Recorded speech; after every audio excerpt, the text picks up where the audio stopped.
मन भगवान महावीर स्वामी के चरणों में वंदन। आचार्य गुरुवर 1008 श्री विजयराजी महाराज के चरणों में वंदन। समस्त चरित्रशील आत्माओं के चरणों में वंदन नमन। अहोभाव के साथ जन स्तुति करेंगे।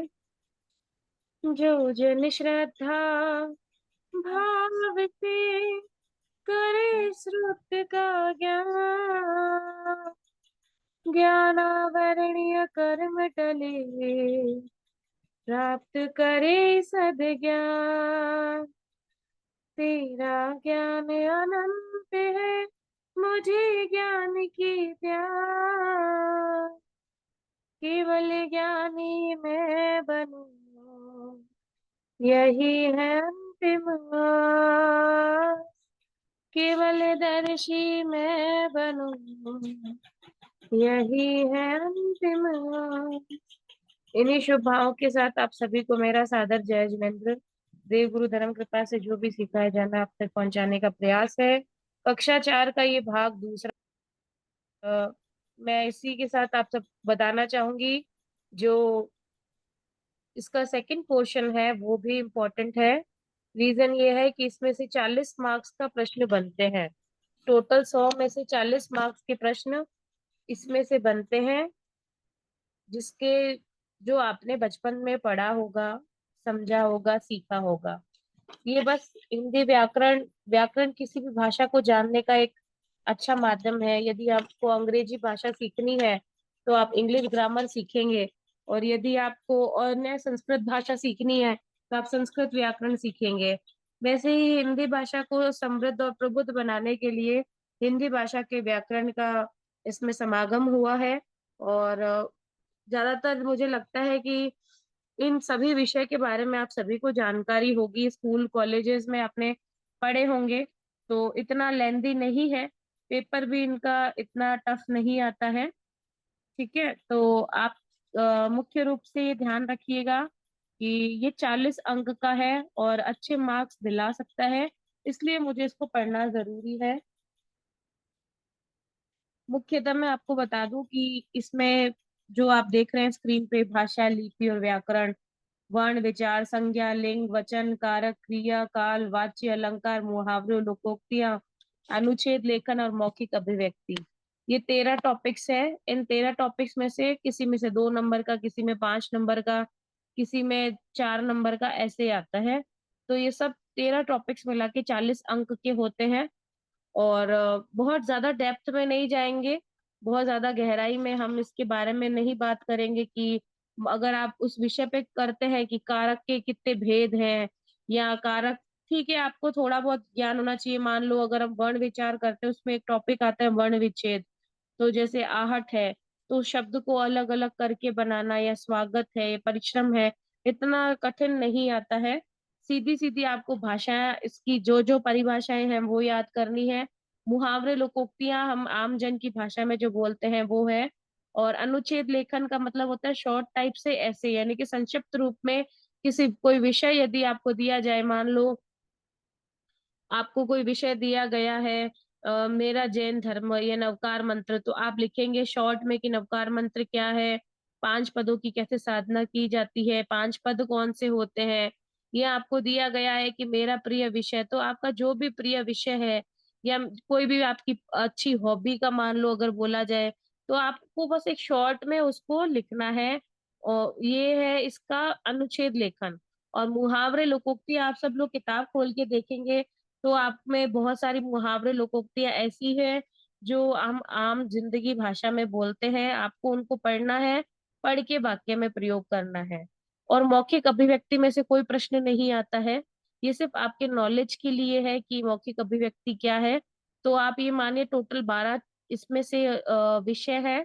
12 विषय में से 13वां विषय जो मौखिक अभिव्यक्ति है, वो केवल समझने का है कि अगर आपको अपनी बात कहीं कहनी है तो मौखिक रूप में किस किस जरिए से आप कह सकते हैं, वो इसके बारे में बताया गया है। ठीक है, जैसे मान लो वाद विवाद प्रतियोगिता होती है तो कैसे रखना है, आशु भाषण होती है, स्पीच कंपटीशन होता है। इसमें से कोई प्रश्न नहीं बनता है एग्जाम में, तो लेकिन ये आप अपने सामान्य ज्ञान के लिए पढ़ सकते हैं। कहीं जाते हैं तो संवाद अभिनय कैसे करते हैं, कहानी कथन कैसे कहते हैं, समाचार का वाचन कैसे करते हैं। तो ये मौखिक अभिव्यक्ति, कविता पाठ, सस्वर वाचन, साक्षात्कार, इंटरव्यू वाला, ये सारे इसके पार्ट्स हैं। तो मौखिक अभिव्यक्ति इसमें से प्रश्न नहीं आते हैं, ये सिर्फ आपके सामान्य ज्ञान को बढ़ाने के लिए गए हैं। बात करते हैं अनुच्छेद लेखन का, तो मैंने आपको बताया था कि कोई भी एक टॉपिक दिया जाएगा, चाहे परोपकार पे, मेरी दिनचर्या, मेरी अभिलाषा, सच्चा मित्र, अनुशासन का महत्व, तो आपको दिए गए शब्दों में 100 से 200 शब्द है, तो उसमें एकदम गूढ़ और सार गर्भित बात वहां पे कहनी होती है, इधर उधर घुमा के नहीं, सिर्फ तथ्य बात कहनी होती है। इसी का मतलब होता है अनुच्छेद लिखना, यानी कि किसी विषय को संक्षिप्त में कैसे प्रभावशाली ढंग से आप लिख सकते हैं। अपने जो विचार है, मान लो आज मेरे विचार प्रकृति के बारे में क्या है, या कोई भी किसी भी चीज में हो, कोई घटना है, कोई दुखद है, सुखद है, या प्रदूषण है, तो उसके विचार मेरे बारे में मैं क्या सोचती हूँ, उनको एक बार इकट्ठा करके फिर प्रभावशाली ढंग से कैसे अभिव्यक्त कर सकते हैं, ये अनुच्छेद लेखन होता है। इसमें से प्रश्न बनता है, बहुत आसान है इसमें नंबर बुलाना। बस आपको मेन मेन सार गर्भित बात 75 से 100 शब्दों में लगभग लिखनी होती है। कोई तरीके के पक्ष विपक्ष नहीं, बस अपने विचार लिखने होते हैं। ठीक है, तो ये अनुच्छेद लेखन आपको इसको प्रैक्टिस करनी है, चाहे तो कर सकते हैं, बुक में दिए गए हैं उसमें से भी कर सकते हैं। आगे चलते हैं हम, मुहावरे और लोकोक्तियां। इसका एक ही है, लोकोक्ति होती है जो लोक में कही जाने वाली उक्ति होती है, जो किसी भी बात को सारगर्भित रूप से बताती है, वो लोकोक्ति होती है। और मुहावरे होते हैं, जैसे मारवाड़ी भाषा में कहूँ, अडाणे बोलते हैं, या कह सकते हो कथन होते हैं, है ना, या कहते कहावत है, अपन कहते हैं कि ये तो कहावत है। कहावत मतलब जो लोग कहते हैं, है ना। तो इस तरीके से ये मुहावरे लोकोक्तियां आपको, या एक बार किताब पढ़ेंगे और पढ़ के इनको वाक्य में कैसे प्रयोग करना है, ये आपको याद करना पड़ेगा। चाहे मान लो उल्टा चोर कोतवाल को डांटे, मैं कह दूं लोकोक्ति, यानी कि जो अपराधी व्यक्ति है वही निर्दोष पर आरोप प्रत्याख्यान करता है, तो ये आपको इसका अर्थ लिखना होगा और इसको वाक्य में प्रयोग करना होगा। तो ये मुहावरे लोकोक्तियों का पोर्शन है। ये आपके पेज में बुक में दिए गए हैं, पीडीएफ में। आप एक बार सभी मुहावरे एक बार जरूर पढ़ना, इसमें से प्रश्न अवश्य आते हैं। ये हो गए हमारे 11 12 13 टॉपिक्स हैं, जिनके बारे में मैंने आपको संक्षिप्त में जानकारी दी कि कौन सा इंपॉर्टेंट है और पेपर का पैटर्न क्या होता है। अब हम आगे चलते हैं भाषा, लिपि और व्याकरण की ओर, जो हमारा पहला जो उसका है। इसमें से अगर किसी को कुछ पूछना है तो पहले पूछ सकते हैं, 11 12 13 में से। आप जल्दी से अनम्यूट कर लीजिए। अब कारण क्या है, समय कम है ना, आगे आचार्य श्री के कार्यक्रम की भी तैयारी चलती है। तो यहाँ पे मुझे दिल्ली में भी जान, तो मरासा का स्थानक दूर रहता है, तो मेरा जाने आने का रहता है, तो शनिवार को मैं समय नहीं दे पाती हूँ। आज गुरुवार है, मुझे लगा कि इस बारे में अब चर्चा करनी चाहिए, क्योंकि ये विषय सरल है, और सरलता के साथ साथ आप इसे समझ रखते हैं हिंदी भाषा में, क्योंकि अपनी भाषा हिंदी है। और इसमें मेन समझाने का इतना नहीं है, क्योंकि जय ये खुद जिनेन्द्र। जय परिभाषाएं जिनेन्द्र। करेंगी। जय जिनेन्द्र। मुहावरे लोकोक्तियों में जो कोर्स में दिया हुआ है वही आएगा ना? बस कोर्स के अलावा कहीं से कुछ बाहर नहीं आएगा, और ठीक। 13 नंबर में से कुछ भी नहीं आएगा। 11 और 12 में मैंने आपको भी 2 टॉपिक्स क्लियर किए हैं। हाँ, तो ये लोग, जय जिनेन्द्र मैडम, ये लोकोक्ति जय में जैसे जिनेन्द्र। ये अर्थ पूछेंगे या हाथ धोना अर्थ, बैठना, अर्थ और मतलब अर्थ के साथ प्रयोग मैंने बताया ना अभी। अज्जल अच्छा। गगरी छलकत जाए, चोर की दाढ़ी में, हाँ। ऐसे जो हम आम भाषा में कहते हैं, जो हम वाक्यों में प्रयोग करते हैं किसी को ताना मारने के लिए, या किसी को उपमा देने के लिए, उपमान और उपमेय का संबंध बताते हैं, तो उसमें ये सारी चीजें प्रयोग होती है जो आम भाषा में है। और जो लोग लोकोक्ति मुहावरे जान जाते हैं, उनकी भाषा की पकड़ मजबूत हो जाती है व्याकरण में। अच्छा। ठीक है, तो ये टॉपिक्स थे जो मैंने आपको बताए। और किसी का कोई प्रश्न है इस 11 12 से तो पूछ सकते हैं। और आज लगभग 18 तारीख हो चुकी है ना, तो अगर मैं शनिवार को अगर स्थानक नहीं गई महाराज जी, क्योंकि हमारे दिल्ली में काफी दूर दूर है, तो जाने आने में समय लगता है, नहीं गई तो मैं क्लास एक और ले लूंगी। अदरवाइज मैं आपको संक्षिप्त में आपको बताना चाहती हूँ कि कैसे कैसे फॉर्मेट में पेपर आता है। पेपर बहुत सरल आता है, यदि आपने प्रीवियस पेपर देखा होगा और आपने अभी तक तैयारी नहीं की होगी, तो भी आप उसमें से काफी प्रश्न हल कर सकते हैं। ऐसा ऐसा मेरी सामान्य बुद्धि कहती है कि आप लोग पेपर को देख के भी काफी चीजें कर सकती हैं। और हिंदी में आप सबसे पहले ध्यान रखेंगे कि आपको भाषा, लिपि और व्याकरण जो हमारा पहला है, इसके बारे में आप जो भी आप पढ़े टॉपिक, उसकी परिभाषा अवश्य याद कर ले, ताकि आपको ये समझ हो कि आप जो कर रहे हैं वो है क्या, वो परिभाषा उसकी याद होनी चाहिए। भाषा क्या है? जो आप और मैं अपने, जैसे मेरे भाव और विचार है, वो आप तक पहुंचा रही हूँ, किसके द्वारा? भाषा के द्वारा। कौन सी भाषा द्वारा? दो प्रकार की भाषा है, मौखिक और लिखित। तो भाषा वह साधन है जिसके द्वारा मेरे जो भाव विचार है उसका आदान प्रदान किया जाता है। पुराने काल में भाषा नहीं होती थी, वो एक तरीके से चिल्ला चिल्ला या फिर कैसी तरह की आवाजें निकाल के अपने भाव इशारों के द्वारा संकेत के रूप में करते थे। लेकिन धीरे धीरे भाषा का विकास हुआ, लोगों को अपनी बात कहने के लिए शब्दों की जरूरत पड़ी, तो शब्दों के साथ साथ भाव और विचारों को कहने के लिए भाषा की परिभाषा दी गई कि भाषा वह साधन है जिसके द्वारा सब लोग अपने भाव और विचारों का आदान प्रदान करते हैं। ये या तो बोलकर किया जाता है या लिखकर किया जाता है। अभी मैं बोल रही हूँ मौखिक भाषा है, और आप लोग स्क्रीन पे जो पढ़ रहे हैं वो लिखित भाषा पढ़ रहे हैं आप, ठीक है? तो दो प्रकार की भाषा है। मौखिक भाषा जो मुंह से बोली जाती है, मौखिक भाषा है, चाहे बातचीत है, भाषण देना है, पढ़ना है, कविता है। लिखित भाषा वो जिसमें भावों और विचारों का आदान प्रदान किया जाता है, जैसे पत्र है, टेलीग्राम है, साहित्य है। आजकल सोशल मीडिया का जमाना है, आप कितना मैसेज, टेक्स्ट, व्हाट्सएप वगैरह पढ़ते हैं, वो कौन सी भाषा पढ़ते हैं? लिखित भाषा पढ़ते हैं। संसार में बहुत सारी भाषाएं हैं, अंग्रेजी है, हिंदी है, चीनी, अरबी, उर्दू, जर्मनी, रूसी, जापानी, फ्रेंच, बहुत सारी भाषाएं हैं। लेकिन भारत देशों में, हमारे संविधान में, हमारे कॉन्स्टिट्यूशन में केवल 22 भाषाओं को मान्यता दी गई है। ठीक है? वो 22 भाषाएं आपके बुक में भी इंगित है, असमिया से लेके मैथिली तक। और लेकिन इन सब भाषाओं में से एक भाषा है जो हमारी राष्ट्रभाषा है, वो है हिंदी। हिंदी दिवस मनाया जाता है 14 सितंबर 1949 से, 49 से। तो हिंदी, मराठी, नेपाली और संस्कृति भाषा की लिपि। अब लिपि क्या होती है? कि अक्षर होते हैं। लिपि का मतलब होता है अक्षर। जैसे है, आ है, ई है, ऊ है। ये क्या है? ये लिपि है किसी भी भाषा की। और अगर मान लो आप बांग्ला लिखते हो या फिर आप गुजराती लिखते हो तो उसके अक्षर अलग होते हैं ना। और मान लो मुझे एबीसीडी अंग्रेजी लिखनी है तो एबीसीडी के अक्षर अलग होंगे, ABCDEF। तो ये ABCD क्या है? ये भाषा के चिन्ह है। वैसे हिंदी भाषा के चिन्ह क्या है? ई उ ए क ख ग, ये सब है। तो भाषा के चिन्हों को लिखने की जो विधि होती है, जो चिन्ह हम लिखते हैं, वो लिपि कहलाती है। हर भाषा की अलग अलग लिपि होती है, ठीक है? उसके अलावा बोली होती है जो भाषा के क्षेत्रीय रूप में, जैसे हमारे राजस्थान में बीकानेर में मारवाड़ी बोली जाती है। हर क्षेत्र में, गुजरात में गुजराती बोली जाती है, बांग्लादेश बांग्ला में बोली जाती है ना? तो आसाम में असमी बोली जाती है। हर जगह अलग अलग भाषा होती है। तो जो जिस क्षेत्र का जो होता है, राजस्थान का है तो राजस्थानी बोली है, मारवाड़ का, मेवाड़ का है तो मेवाड़ी, हाड़ौती बोली, ये सब अलग अलग है। तो भाषा का जो क्षेत्र रूप होता है उसे बोली कहा जाती है। लेकिन ये ध्यान रखना, बोली से कोई साहित्य की रचना नहीं होती है, ठीक है?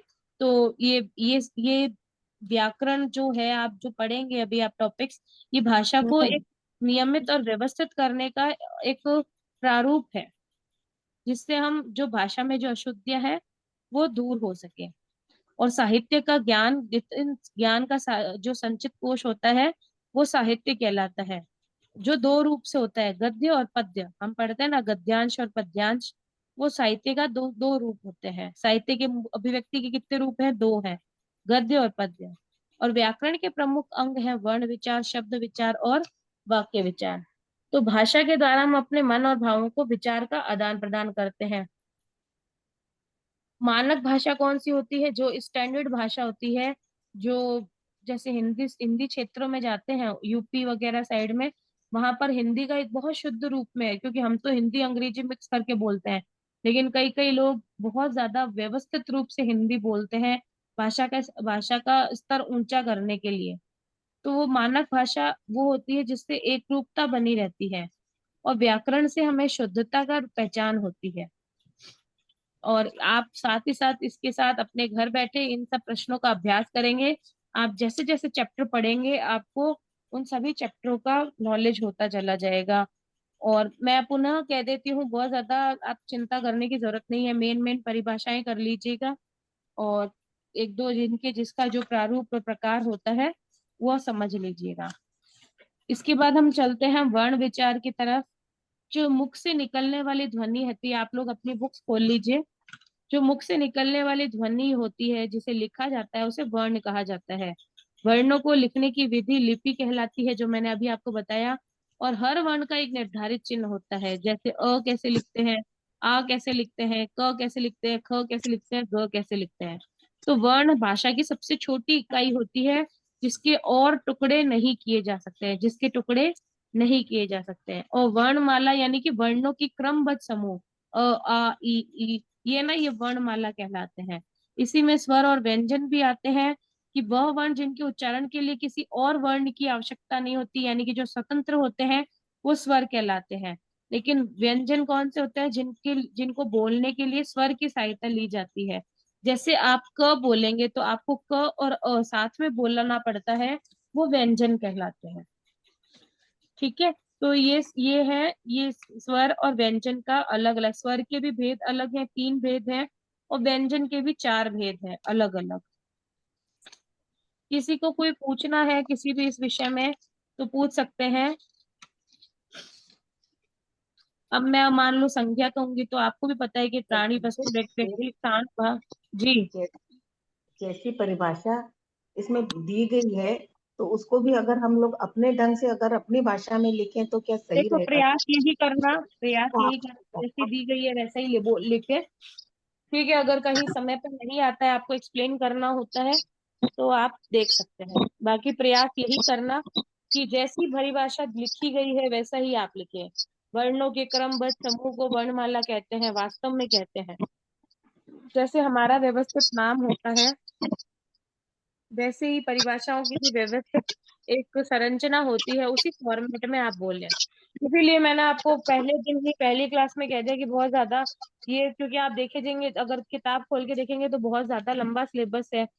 और आपको भी इतने उदाहरण याद करते करते आप भी वो हो जाएंगे। जबकि हमारा उद्देश्य है कि बस हमें इन सब टॉपिक्स का ज्ञान हो। जय ठीक जिनेन्द्र। है। जय जिनेन्द्र। हाँ, जय जिनेन्द्र। पेज नंबर 66 और 64 वाले उधर आएंगे क्या, ऐसे बना के?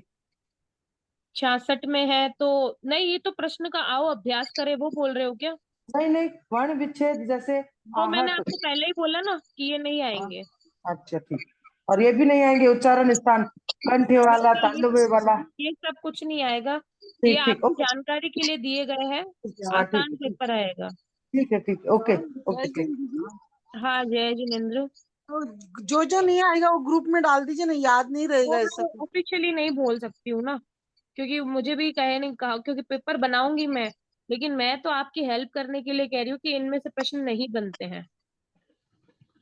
समझ गए? इसमें से नहीं बनते हैं। मैं तो यही कहूंगी, आप पूरा सिलेबस करो, जो दिया गया है वैसा करोगे।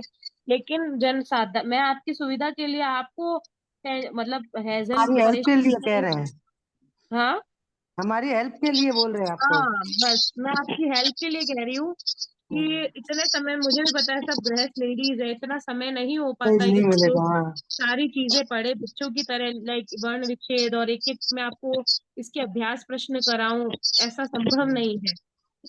दीदी हम ना, आओ अभ्यास करो, ये सारे देख लेते हैं। ये आओ अभ्यास। अलंकार करके बताना ना एक बार। ये वर्ण विच्छेद तो नहीं आएगा, मैं खुद भी बता रही हूँ आपको। ठीक है।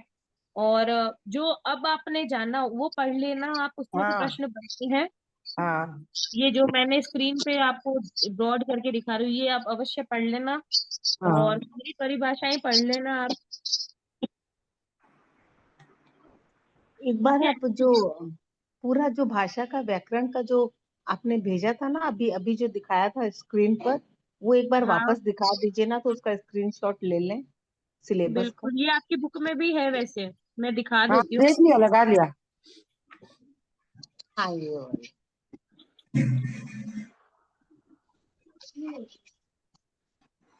आप लोगों ने पिछले क्लास का पेपर देखा है? एक ही व्याकरण का पेपर, तो जय ऐसा नहीं जिनेन्द्र, आया, एक ही पेपर आया है दर्शना जी अभी व्याकरण का तक। नहीं है। उसमें व्याकरण का नहीं है। नहीं है। नहीं है, उसमें व्याकरण है उसमें। हाँ, वही तो मैं बोल रही हूँ, पूरा पेपर भेजा है। हाँ, एक पेपर आया बस ना अभी तक। वो ही पेपर है, एक ही पेपर अच्छा, आएगा आपके क्लास 4 का। मैं आपको यही समझाने का प्रयास कर रही हूँ। नहीं एक एक ही ही ईयर पेपर का है, आएगा, मैं ये नहीं, एक ही ईयर का है वो बोल रही थी। एक ही ईयर का एक देते हैं सैंपल पेपर, क्योंकि फिर कुछ कुछ अच्छा, क्वेश्चन रिपीट ठीक करने ठीक, पड़ते हैं ना हमें।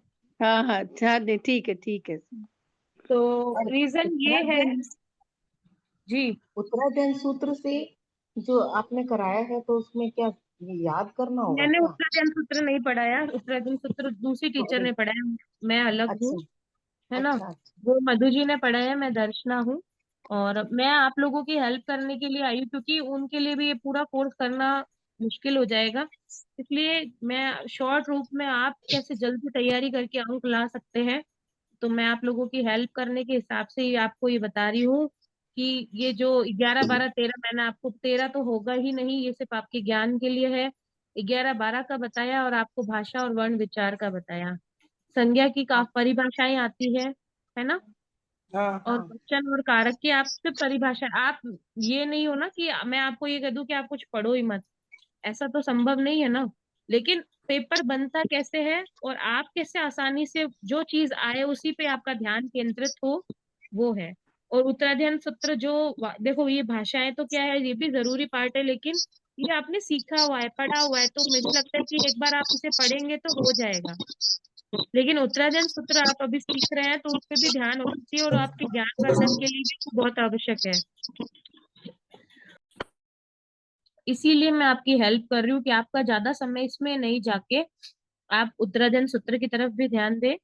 और आपने पेपर देखा होगा प्रीवियसली, उस पेपर को आप देखिए, अगर उसमें से कोई डाउट या कोई भी हो तो आप मुझे मैसेज करिए, मैं आपकी हेल्प करूंगी टोटली। और परिभाषाएं हैं, वो तो आपको पढ़नी पड़ेगी, मैं भी क्या करूंगी, किताब खोल के पढ़ पाऊंगी। तो वो चाहती हूँ कि आपका भी ये समय बचे और आप उसको अच्छे से तल्लीनता से सारी परिभाषाएं पढ़ें। ठीक है। तो मैंने अभी आपको वर्ण विचार के बारे में बताया। अब संज्ञा है, जो जिन शब्दों में किसी प्राणी, वस्तु, व्यक्ति, इन सब का बोध होता है वो संज्ञा कहलाती है। व्यक्ति में रमेश आ गया, वस्तु में कलम चादर आ गया, स्थान में दिल्ली पंजाब, और भाव में मिठास, गर्मी, शीतलता, या जो किसी भाव का प्रकट करते हैं। तो इसके 3 भेद है, व्यक्तिवाचक, जातिवाचक, भाववाचक। और अतिरिक्त 2 भेद अन्य है, जो द्रव्यवाचक और समूहवाचक है। ठीक है। तो ये एक तरीके से क्या है, आप जैसे पढ़ेंगे ना, तो आपको इन सभी चीजों का नॉलेज हो जाएगा। कहने का सेंस ये है कि एक बार आप इन सभी को समय निकाल के पढ़िए, आगामी जब भी क्लास हो तो आप अपने डाउट्स लिख के रखिएगा, जब भी क्लास होगी आपको मैसेज किया जाएगा, और आप अपने सारे डाउट्स पढ़ लिखिएगा, बताइएगा मेरे को। वैसा ही जैसे हम अगर लिंग की बात करें, तो आपको भी पता है पुरुष और जाति स्त्री, ये 2 प्रकार के लिंग होते हैं। जिस जिस संज्ञा के जिस रूप से उसके पुरुष जाति या स्त्री जाति के होने का पता चलता है वो लिंग कहलाता है। पुरुष का पता है आपको, मेल नर, और स्त्री में होता है मादा। यानी कि मान लो नित्य पुल्लिंग और नित्य स्त्रीलिंग, इसके 2 भेद होते हैं।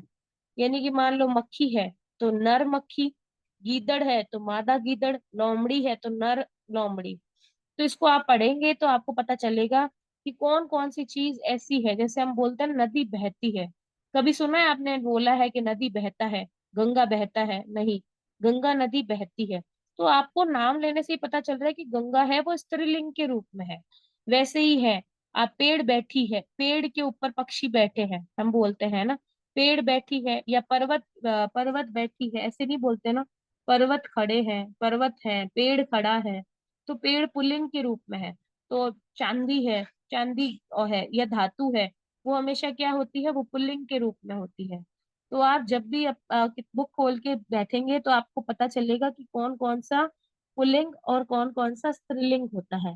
और पुल्लिंग से स्त्रीलिंग प्रत्यय लगा के भी बन सकते हैं। जैसे मान मान लो ई प्रत्यय है, उसमें नर के आगे ई जोड़ेंगे तो क्या होगा, नारी। ठीक है। वैसे गोरा है तो गोरा पुरुष के लिए है, लेकिन ई जोड़ दिया प्रत्यय तो वो गोरी हो गया। तो ये प्रत्यय लगाकर भी हम पुल्लिंग से स्त्रीलिंग बनाते हैं, ये इसका ही नियम है। आप जैसे पढ़ेंगे, आओ अभ्यास करें, उसको भी सॉल्व करने का प्रयास करना, तो आपको धीरे धीरे सब चीजें पता चलेगी। वैसे ही ये वचन है कि जिन शब्दों से कर्ता के एक या एक से अधिक होने के बारे में पता चलता है, यानी कि एक वचन है तो हिरण है, पुस्तक है, मोर है, एक है। लड़कियां, है ना, पुस्तकें, पुस्तकें का मतलब बहुत सारी पुस्तकें, किताबें बहुत सारी है। तो ये आपने पढ़ रखी है। मेरा कहने का सेंस है कि आपको इन सब के बारे में बचपन से ही नॉलेज है। कक्षा दूसरी, तीसरी या चौथी के ये सिलेबस होते हैं, तो आपको इन सब के बारे में पहले से ही ज्ञान है। फिर भी मैं कह रही हूँ, अगर आपको कोई भी टॉपिक करते हुए पुनः बता रही हूँ, कोई उसी में भी कोई भी परेशानी हो, आप मुझे मैसेज कर सकते हैं। मैं आपकी एनी टाइम हेल्प करने के लिए रेडी हूँ। आप मेरे को मैसेज करिएगा, जब भी मुझे समय मिलेगा मैं आपके प्रश्नों का जवाब अवश्य दूंगी। उसके बाद हम चलते वाच्य हैं। के बारे में थोड़ा सा बता दीजिएगा ना, जी वाच्य। वाच्य। हाँ, मैं एक बार वाच्य वचन किस तरह थोड़ा के शॉर्ट जो। में बता दूं। हाँ, चलिए, वचन के बारे में मैंने आपको बताया, एक वचन होता है, बहुवचन होता है ना। वचन क्या होता है कि वचन मतलब कहना ही, शब्द। अपने को शब्द जब करता एक या एक से अधिक पता करना हो कि कौन है, ज्यादा है कि एक ही है, तो हम वचन का करते हैं यूज, एक वचन या बहुवचन। ठीक है। वचन को पहचानने के दो तरीके हैं, संज्ञा शब्दों में और क्रिया के शब्दों में। चोर पकड़ा नहीं गया, ये एक वचन है। चोर पकड़े नहीं गए, पकड़े का समझ जाते हैं हम खुद ही, ये बहुवचन है। यह खिलाड़ी आराम कर रहा है, एक वचन है। सारे खिलाड़ी आराम कर रहे हैं से आगे हमको, ये बहुवचन है। तो इस तरीके से वचन परिवर्तन किया जाता है। तो और मोस्टली आपने पढ़ रखा होगा इंग्लिश में, हिंदी में, कि मतलब सिंगुलर प्लूरल करते हैं, वैसा ही एक वचन बहुवचन होता है। रोटी बहुवचन करना आप खुद ही बना देंगे, रोटियां। टोपी, टोपियां। तो ये सारे तो उदाहरण आपको याद करने पड़ेंगे ना, ताकि आपको पता चले कि कैसे वचन का परिवर्तन किया जाता है। आगे चलते हैं हम कारक की ओर। कारक होते हैं संज्ञा और सर्वनाम का ऐसा रूप होता है जो वाक्य में, कोई भी सेंटेंस में क्रिया के साथ संबंध दिखाता है। क्रिया के साथ संबंध क्या होता है? पहली बात तो क्रिया क्या होती है? करने वाली, जो कर्ता होता है, किसी भी काम को कर रहा है, वो क्या है? क्रिया है। क्रिया के साथ संबंध दिखाता है। जैसे कि अध्यापक ने कविता सुनाई, कविता सुनाई गई है किसके द्वारा? अध्यापक के द्वारा। तो कर्ता कौन हो गया? ने, अध्यापक ने कविता सुनाई। ठीक है। तो इसके भी 8 रूप हैं, इसकी भी परिभाषाएं आप याद कर लीजिएगा, मैं अब पुनः बोल रही हूँ। परिभाषाएं याद कर लेना। कर्ता ने कर्म को करण से, संप्रदान के लिए अपादान से अलग, संबंध का, के, की, अधिकरण में, पर, संबोधन, है, अरे, ये आप सबने पढ़ रखा होगा बचपन में। बस इसी की सभी की परिभाषाएं आपको याद करनी जरूरी है। आप सभी इन सभी की परिभाषा याद कर लीजिए। कर्म कारक क्या होती है, करण क्या होती है। ठीक है। अब क्रिया की तरफ जब हम चलते हैं, तो जिस शब्द में किसी काम का करना या होना प्रकट होता है या करते हैं, उसको हम क्रिया कहते हैं। मान लो अनिल पढ़ रहा है, रमा सो रही है, कोई भी काम कर रहा है ना, तो वो क्रिया है। हेमा नृत्य करती है, बच्चा बॉल से खेलता है ना। सो रही है, पढ़ रही है, खेल रही है, नहा रही है, खा रही है, ये क्या है? ये सब क्रियाएं हैं, जिसे हम वर्ब्स बोलते हैं इंग्लिश में। ये क्रिया क्या होती है? ये सारी क्रियाएं होती है जिनमें कुछ ना कुछ विकार होते हैं, जो कुछ ना कुछ करने का कार्य होता है। तो जिन शब्दों से किसी काम के होने अथवा करने, किसी वस्तु या व्यक्ति की स्थिति में घटना का पता चलता है, उसे हम क्रिया कहते हैं। जैसे धोबी कपड़े सुखाता है, माँ गाना गाती है, ये सब क्या है? ये क्रिया है। और क्रिया के भी दो रूप हैं, है ना, अकर्मक क्रिया और सकर्मक क्रिया। या द्विकर्मक क्रिया भी कहते हैं, जहाँ पे दो कर्म होते हैं, वो दो कर्म वाले द्विकर्मक क्रिया कहलाते हैं। यदि यानी कि माली पौधों को पानी दे, मान लो शीना ने बच्चे को दूध पिलाया, तो इसमें दो करने वाली क्रिया है। शीना दूध पिला रही है और बच्चा दूध पी रहा है, तो ये क्या हो गई? ये दो लोग काम कर रहे हैं, तो ये द्विकर्मक क्रिया हो गई। काल के बारे में कहूँ तो क्रिया के जिस रूप में उसके समय का बोध होता है, टाइम का बोध होता है। भूतकाल आपको पता है वो काल कहलाता है। भूतकाल, भविष्य काल, वर्तमान काल, है ना। भूतकाल यानी कि पिछली बातें। वर्तमान मतलब अभी की बातें। भविष्य मतलब आगामी आने वाले समय की बातें। इसके भी अलग अलग होते हैं। जैसे मान लो रसोइया खीर पकाएगा, ये भविष्य काल हो गया। मैं विद्यालय जा रहा हूँ, ये हो गया वर्तमान काल। कल मीनू ने गाना गाया था, तो ये हो गया भूतकाल। तो ये तीनों अलग अलग काल का आप सबको पता है। ये वर्तमान, भूतकाल और भविष्य काल, तीन काल होते हैं। वर्तमान काल के भी तीन भेद हैं। सामान्य वर्तमान काल, यानी कि जिससे पता चलता है कि हाँ सामान्य रूप से क्रिया घटित हो रही है, कि लड़के मैदान में क्रिकेट खेलते हैं, ठीक है। चिड़िया वृक्ष पर चहचहाती है, हाँ चिड़िया है जो वृक्ष पे ही चहचहाती है। अपूर्ण वर्तमान काल, क्रिया का वह रूप कि जिससे पता नहीं कि अभी वो क्रिया चल रही है या पूरी हो गई है, पता नहीं। मैं नदी के पास गई, तब देखा कि हाथी पानी पी रहा था। हो सकता है कि उसने पी लिया हो सकता है कि उसने भी नहीं पिया हो, ठीक है।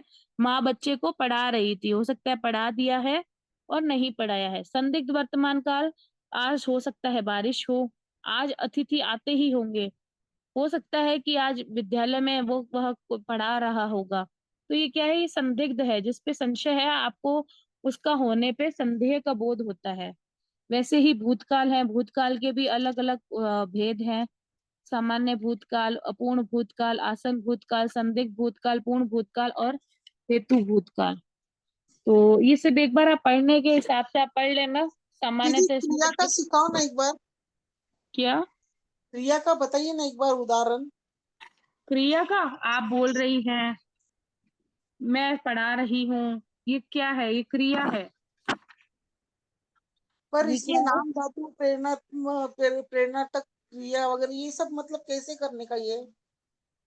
ये वैसे आएगी नहीं, पर मैं बता देती हूँ, आपने पूछा है तो।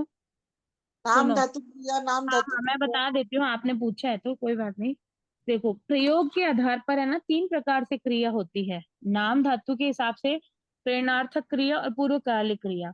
यानी कि मानो कि मैंने आपको प्रेरणा दी कि वो काम मैं तो नहीं कर रही हूँ, लेकिन मैं आपको कह रही हूँ कि आप ये पढ़ लेना, तो मैं क्या कर रही हूँ, आपको प्रेरणा दे रही हूँ। तो ये कौन सी क्रिया हो गई, प्रेरणार्थक क्रिया, ठीक है। ये क्या हो गई, प्रेरणार्थक क्रिया, जो खुद तो नहीं करती लेकिन दूसरों को करने की प्रेरणा देते हैं। यानी कि मैं कहूँ कि आपको गाय को रोटी डालनी चाहिए, आप देखो वो कुत्ते को खाना खिलाती है, आपको भी खाना खिलाना चाहिए, है ना। तो ये क्या हो गई, मैं खुद तो नहीं कर रही हूँ लेकिन मैं आपको प्रेरणा दे रही हूँ, तो ये प्रेरणार्थक क्रिया हो गई, ठीक है।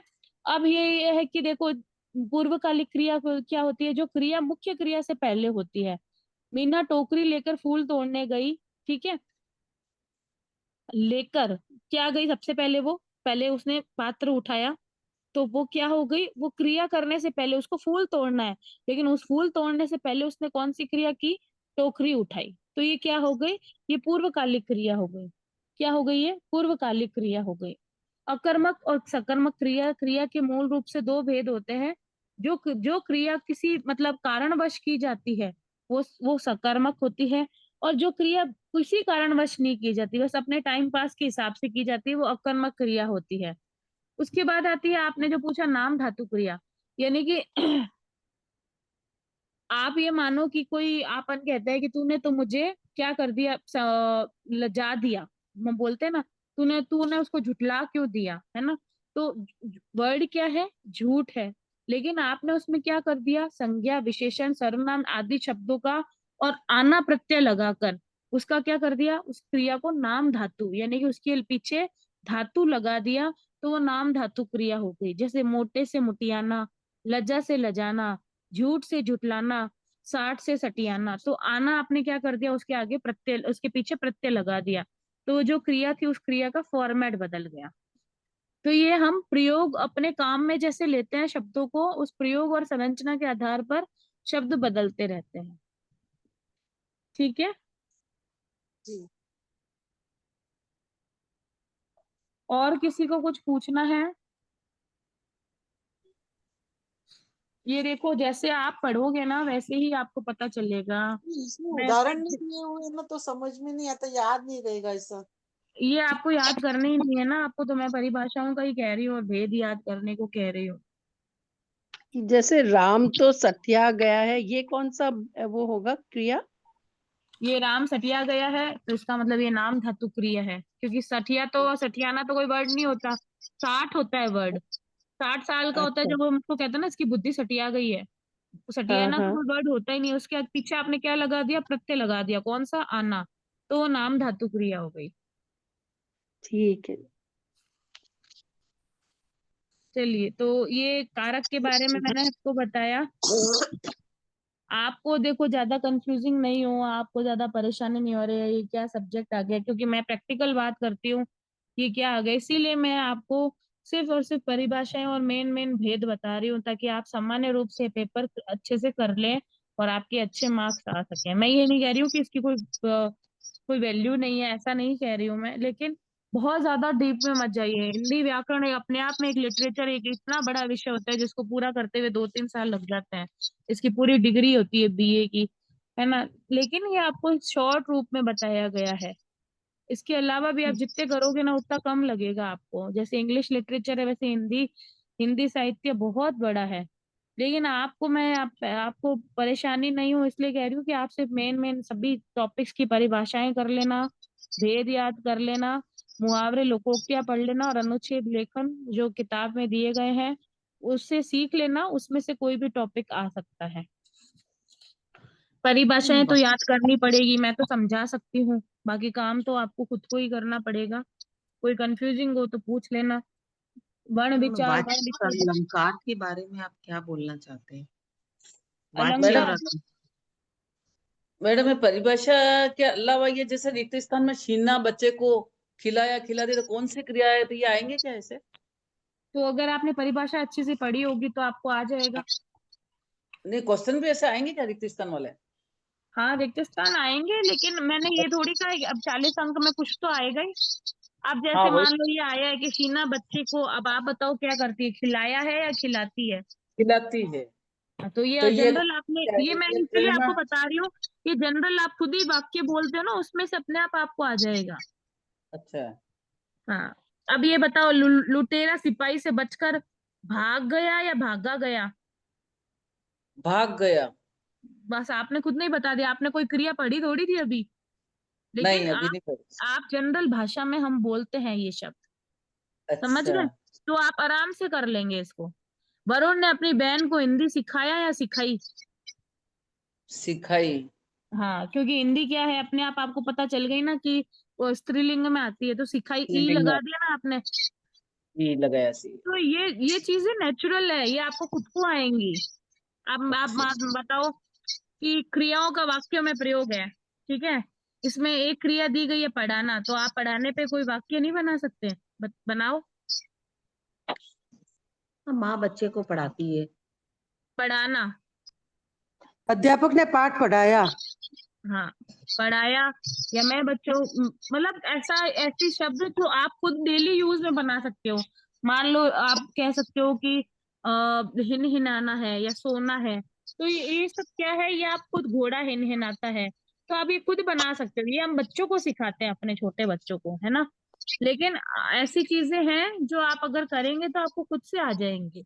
नहीं ये तो आ जाएंगे हमको, पर ये है ना जैसे पढ़ाती हूँ करती हूँ, तो ये जैसे ये क्रिया तीन बता रखी, नाम धातु क्रिया प्रेरणार्थक, तो ये इनके नाम लिखने कैसे क्या है?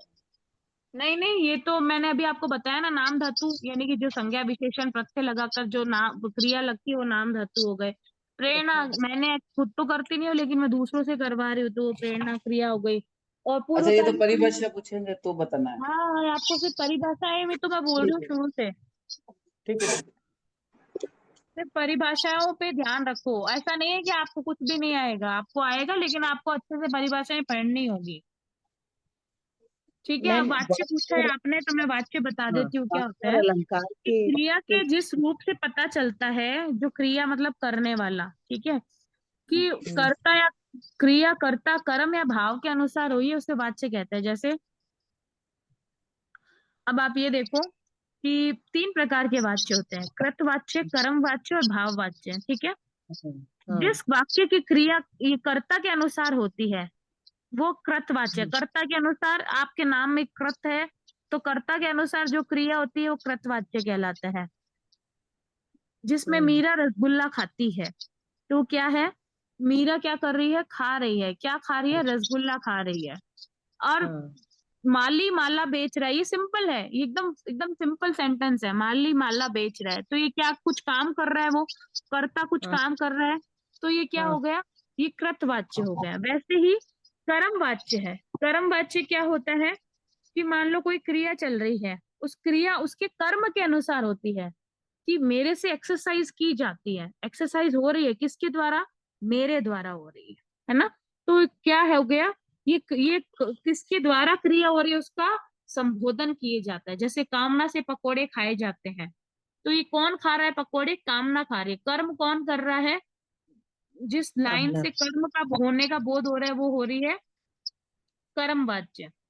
और हाँ। नानी से उठा नहीं जाता है, यानी कि नानी के भाव, मतलब हम कैसे बोलते हैं, इससे तो फलाने वाले से तो काम ही नहीं होता है, क्या हो रहा है, काम नहीं हो रहा है, यानी कि वो भाव दिखा रहा है कि वो इतनी बेबस, इतने असहाय है कि उनसे ये काम नहीं हो रहा है। मेरे से तो याद ही नहीं हो रहा है कि मतलब मेरे ये भाव, आपने बोला ये तो याद ही नहीं हो रहा है मेरे से, तो ये भाव है आपके कि मैं इतनी प्रयास कर रही हूँ लेकिन मुझसे फिर भी याद नहीं हो रहे हैं। तो इसमें कर्ता और कर्म का कोई बोध नहीं है, इसमें भाव है। मेरे से पढ़ा नहीं जाता है, मेरे से खाया नहीं जाता है, नानी की अस्वस्थता इतनी है कि उनसे उठा ही नहीं जाता है, तो ये आप अपने भाव बता रहे हैं, तो ये हो गया भाववाच्य। तो क्रिया के जिस रूप से पता चलता है ना कि क्रिया कर्ता कर्म या भाव के अनुसार हुई है, किसके अनुसार हुई है, वो वाच्य कहलाता है। अच्छा, ठीक है, तो ये इसमें आप और से और द्वारा दोनों ही जिसमें जब। जिसमें मैं बताती हूँ, मेरे द्वारा हो, जो चीज मेरे द्वारा हो रही है, ठीक है, कर्म वाच्य और भाव वाच्य में बता रही हूँ, जो चीज मेरे द्वारा हो रही है ना, तो वो क्या हाँ। है, वो द्वारा शब्द हटा देते हैं।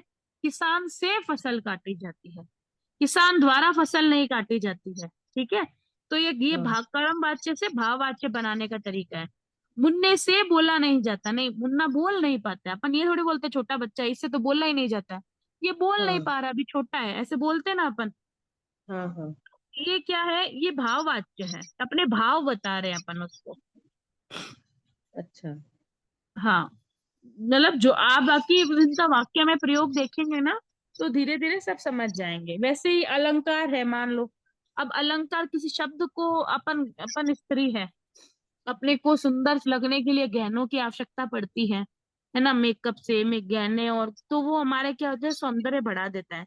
वैसे ही कविताओं में सौंदर्य को बढ़ाने के लिए, या कोई वाक्य में सौंदर्य को बढ़ाने के लिए, या अपनी वाक पटुता, या अपनी बात को इतना आकर्षक कहने के लिए हम अलंकार का यूज करते हैं।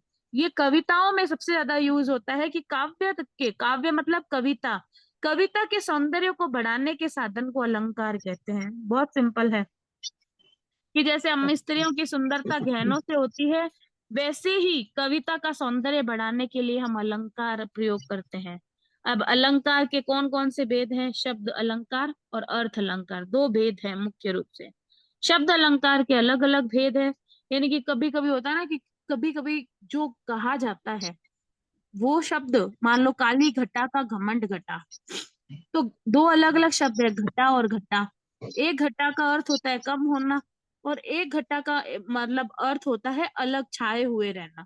बादल छाए हुए हैं, यानी कि आज बोलते हैं ना घटा गोप है, तो घटा मतलब छाना, और एक घटा का मतलब होता है कम होना। तो जिसमें शब्द और अर्थ का क्या होता है, अलग अलग अर्थ है, यानी कि व्यक्ति जो कहना चाहता है ना, उपमा से कहता है, एक दूसरे का एग्जाम्पल उदाहरण देख के कहता है, वास्तव में वो बात होती नहीं है, ठीक है, वो अलंकार होते हैं। आप इसको अलंकार को खूब अच्छे से पढ़ सकते हो, आराम से, अलग अलग उदाहरण से द्वारा समझाए गए हैं।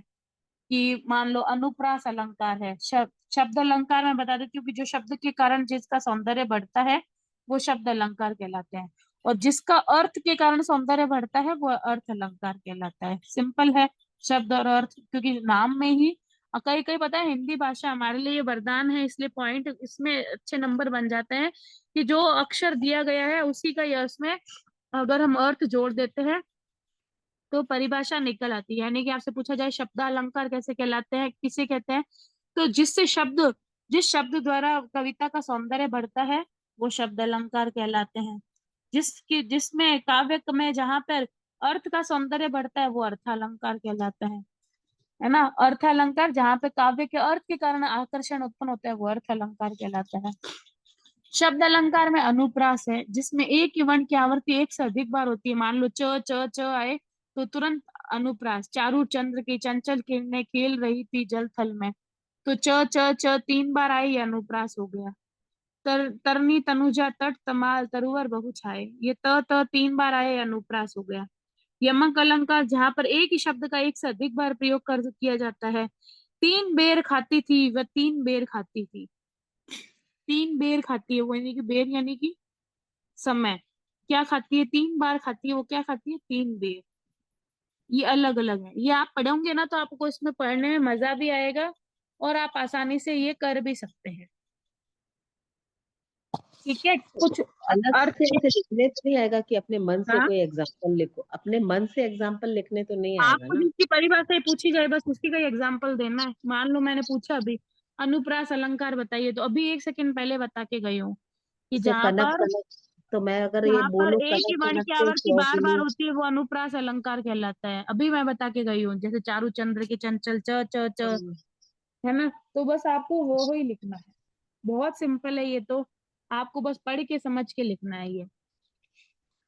अच्छा, और मौखिक अभिव्यक्ति में क्या रहेगा? वो कुछ नहीं आएगा, वो आप और मैं सामने होते तो मैं आपसे करवाती मौखिक अभिव्यक्ति, वाद विवाद या कोई ना कोई स्पीच कंपटीशन, कुछ ना कुछ करवाते। पर आप और मैं हम वर्चुअल दुनिया में हैं और पेपर भी वर्चुअल होगा, यानी कि आप ऑफलाइन होगा, तो इसमें से कुछ भी नहीं आएगा। अच्छा, ठीक है, और किसी को कोई भी प्रश्न पूछना है? अब अर्थ अलंकार कहाँ है? जहाँ काव्य में अर्थ के कारण आकर्षण उत्पन्न होता है। हाय फूल सी तो कोमल सी बच्ची, अब वो वास्तव में बच्ची फूल थोड़ी है, लेकिन उसको कोमल की उपमा दी गई है। ठीक है, तो अर्थ का उसमें अलंकार शोभित होता है तो वो अर्थ अलंकार कहलाता है। ये सारे आप पढ़ेंगे तो आपको बस परिभाषाएं और इनके वाक्य में प्रयोग याद करना है। और एग्जाम का समय क्या रहेगा? दीदी डेट और आपने जो अभी वो अर्थ का बताया अलंकार का, वो कहाँ इसमें पीडीएफ में है क्या?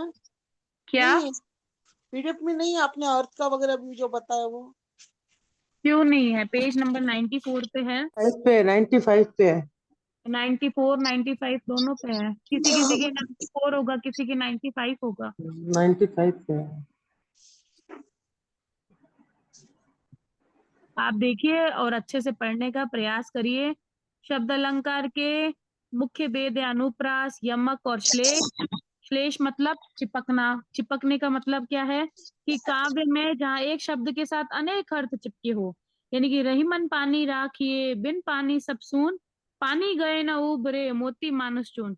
इस दोहे में क्या है? पानी के 3 मतलब है जिसको अलग अलग प्रयोग किया गया है ना। तो वैसे ही अलग अलग मतलब वो अलग अलग रूप में जहाँ पे प्रयोग होता है वो श्लेष अलंकार कहलाता है, यानी कि एक शब्द के एक से अधिक अर्थ होते हैं, वो श्लेष अलंकार कहलाता है। अब ये इसका एक उदाहरण और है, मंगन को देखी पट देत बार बार है। पट मतलब वस्त्र भी होती है और पट मतलब दरवाजा किवाड़ भी होती है। तो जिसके एक से अलग अधिक अर्थ होते हैं वो श्लेष अलंकार कहलाता है। वैसे ही उपमा रूपक उत्प्रेक्षा और अतिशयोक्ति है।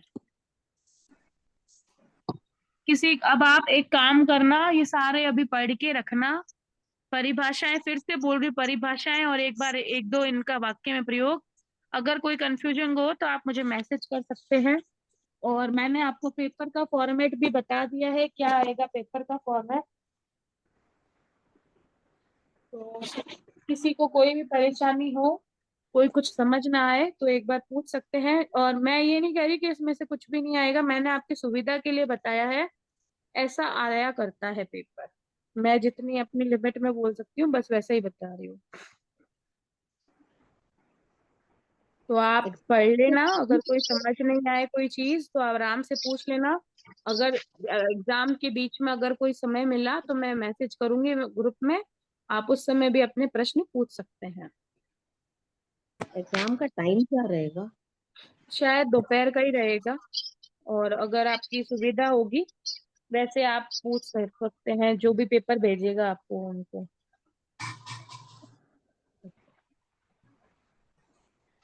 सुबह दोपहर में जैसे भी सेट होगा वो आपको सूचित कर देंगे। किसी को कुछ और पूछना है? आप सारे पढ़िए आराम से तसल्ली से, और आपको जल्दी जल्दी समझ भी आ जाएंगे, और प्रश्न आराम से अच्छे अच्छे प्रश्न बनते हैं। कोई व्याकरण में दिक्कत नहीं, हम बचपन से पढ़ते आए हैं, है ना, और हम बोलते हैं, हमारी भाषा ही हिंदी है, तो कोई दिक्कत नहीं आएगी। फिर भी अगर कोई परेशानी हो तो आप पुनः, मैं बोल रही हूँ, मुझे मैसेज कर देना, मैं आपका यथासंभव जवाब दे दूंगी। ठीक है, चलिए, और कुछ पूछना है किसी को? मुहावरे लोकोक्तियां मैंने आपको समझा दिया कि ये बहुत सारी जो किताब में है उसी में से ही आएंगी, और अनुच्छेद का भी बता दिया कि शॉर्ट ऐसे टाइप होते हैं, वो उसी में से एक टॉपिक दिया जाएगा, उस विषय पर आपको अपने मन पसंदीदा कोई विषय लेकर उस पर लिखना है। मौखिक अभिव्यक्ति, वाद विवाद, भाषण, कविता, कथा, कहानी, ये होते हैं, मैंने आपको बता तो दिया, लेकिन इनमें से कुछ आएगा नहीं।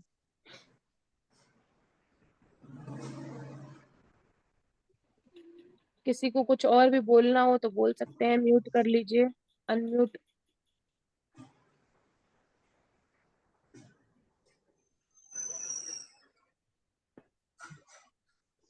दीदी एक मॉडल पेपर आप भी बना के दे देते।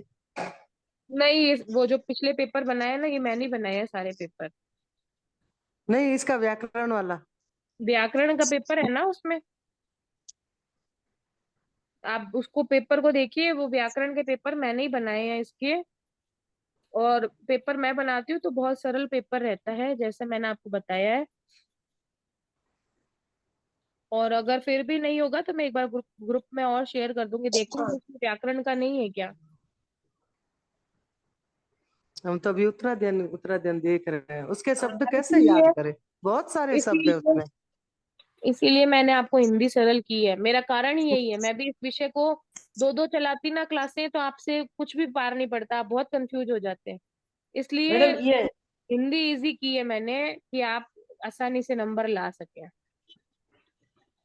मैडम ये शब्द अलंकार का ही है ना, इसके भेद ये अनुप्रास अलंकार, यमक, श्लेष में ये तीनों ही। हाँ, ये बताया ना मैंने, जिसमें अर्थ शब्द का विशेष महत्व हो वो शब्द अलंकार, हाँ तो जिसमें शब्द जिसकी। अलंकार में है, हाँ, इसमें अर्थ का। क्या? ये तीन शब्द अलंकार में ही आएंगे ये। हाँ, ये हाँ, तीनों शब्द हैं। दिए हुए हाँ है ना हाँ उसमें। और अगर ठीक। कंफ्यूजन हो तो अब आपने जाना, ये भी पढ़ सकते हो, ये शॉर्ट ब्रीफ है। हम्म, सही है ये तो। इसीलिए मैंने आपको इजी करने के लिए कहा है कि जब वर्ण विचार आप करने बैठते, वर्ण विच्छेद या बहुत ज्यादा डीप में जाते तो नहीं समझ आता, आप उत्तराधर्म नहीं आता, सूत्र सही में ध्यान से नहीं पढ़िए। आता, सही में। ये और भी छोटा फी लग रहा था, नहीं तो कौन सा? व्याकरण नहीं तो बहुत डिटेल लग रही थी कि कैसे याद करें इतनी सारी।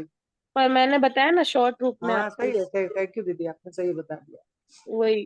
तो आप शॉर्ट में करने का प्रयास करना, और मेन उत्तराधर्म सूत्र अच्छे से याद करना, क्योंकि ये तो हम्म, हमने पढ़े हैं बचपन में, आगे भी पढ़ते आए हैं। उत्तराधर्म पे भी ध्यान देना। ठीक है, चलिए, जय हाँ, जिनेन्द्र। किसी को भी कुछ जय जना क्या जय जरूरत, कुछ जिनेन्द्र। कहा हो, जय जिनेन्द्र। जय जिनेन्द्र। जय धन्यवाद जिनेन्द्र। आपका। बहुत बहुत आभार धन्यवाद, दीजिए। सभी को धन्यवाद। पढ़ने के बाद में ही कुछ प्रॉब्लम्स डाउट आएंगे, अभी जी पढ़ने के बिल्कुल, आप बाद आपको पढ़िएगा, मैसेज जब भी करेंगे। क्लास होगी मैं मैसेज कर दूंगी।